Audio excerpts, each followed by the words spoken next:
Everyone was smiling, the kind of polished, curated smiles that only show up at formal dinners where everything is designed to look perfect, even when it isn't. Wine glasses clinked softly. Candles flickered like they were in on the performance. Waiters moved in quiet rhythm, weaving through conversations that sounded warm on the surface, but hollow if you listened closely enough. And me? I stood up, my heart steady, my hands calm, my voice clear. I've been promoted to director of operations. For a split second, silence. Then, applause, cheers. My manager beamed with pride. My husband squeezed my hand under the table. It should have been my moment.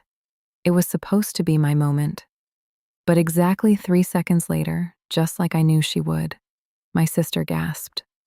A sharp, dramatic inhale. Her hand flew to her stomach, and then she collapsed, right onto the floor. Oh no, not again. Someone whispered it like déjà vu. Chairs scraped. A glass shattered somewhere behind me. My mother jumped up, already panicking. My father rushed forward like he'd rehearsed this moment his whole life.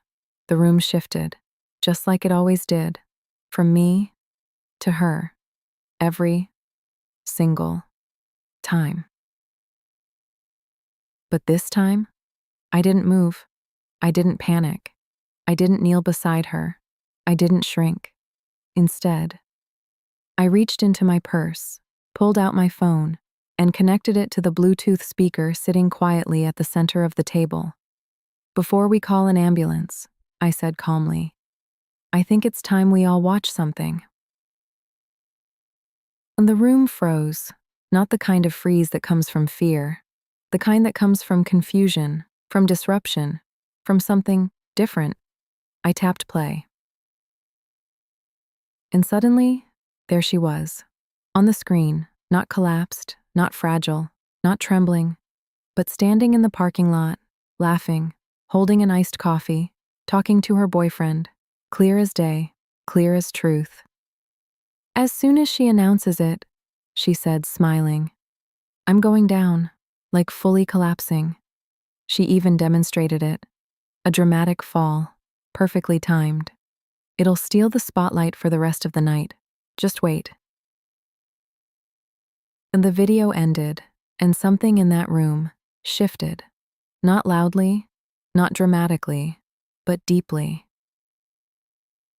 My sister, still on the floor, slowly opened her eyes.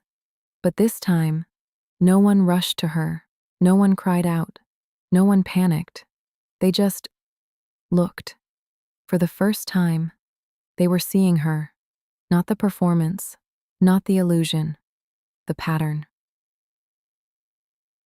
"I was joking," she said quickly, sitting up, her voice shaky. "You seriously recorded me? That's messed up." I looked at her, not with anger, not with triumph, just clarity. "What's messed up," I said quietly, "is faking emergencies every time something good happens to me." And there it was, the truth, not shouted, not dramatic, just undeniable. My mother stood frozen. My father didn't move. Even her boyfriend said nothing, because there was nothing left to defend. She stood up, tried to regain control. "I have health issues," she insisted. "Not everything is about you." I nodded slowly. "You're right," I said. "It wasn't supposed to be." A few people at the table exchanged looks, not cruel, not judgmental, just aware. Well, my boss lifted his glass. "To Riley," he said softly, "for always being prepared." A few quiet laughs followed, not mocking, just understanding. And just like that, the spotlight didn't go back to her. It stayed where it belonged. She left shortly after. No scene, no second performance, just gone. And for the first time in years, the night continued, peacefully, naturally, like it was always meant to. But here's the part no one talks about, the part that matters most. That moment? It wasn't about exposing her. It wasn't about proving anything. It wasn't even about winning.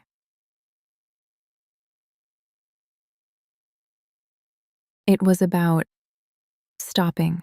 Stopping the pattern, stopping the silence, stopping the quiet agreement that my joy had to shrink to make room for her chaos. Because for years, I believed something was wrong with me, that maybe I was too sensitive, too reactive, too much. Until I realized I wasn't too much. I was just surrounded by people who were used to me being less. The next morning, she blocked me. Completely.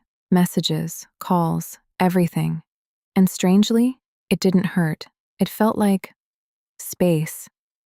Then the messages started coming. Quiet ones. Private ones. From people who had seen the video. People who had known her.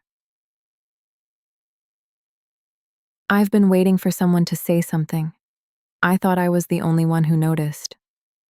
She did the same thing to me. Story after story, moment after moment, a pattern I had lived through, but never fully named. And something inside me shifted again. Not into anger, not into revenge, but into understanding. I wasn't alone. I was never alone. I was just quiet. So I stopped being quiet. Not loudly, not aggressively, but honestly. I shared my story, carefully, respectfully, without attacking, without naming, just truth. And people listened, not because it was dramatic, but because it was real. One night, my mother called, her voice softer than usual. "I don't think I understood before," she said. And that was enough. Not perfect, not complete, but a beginning. Because healing doesn't always come with apologies. Sometimes it comes with awareness. And weeks later, I saw my sister again at a family event. She didn't perform, didn't interrupt, didn't collapse. She just sat, quiet, present.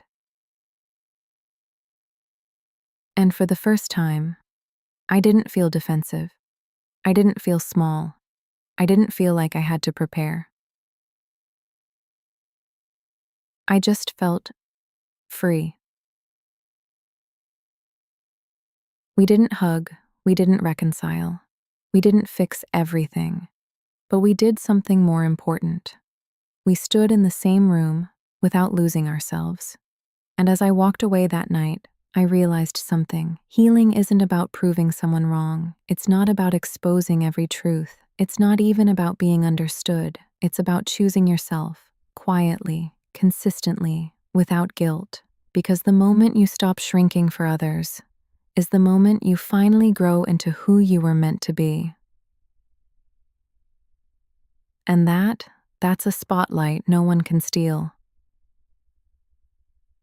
Wind.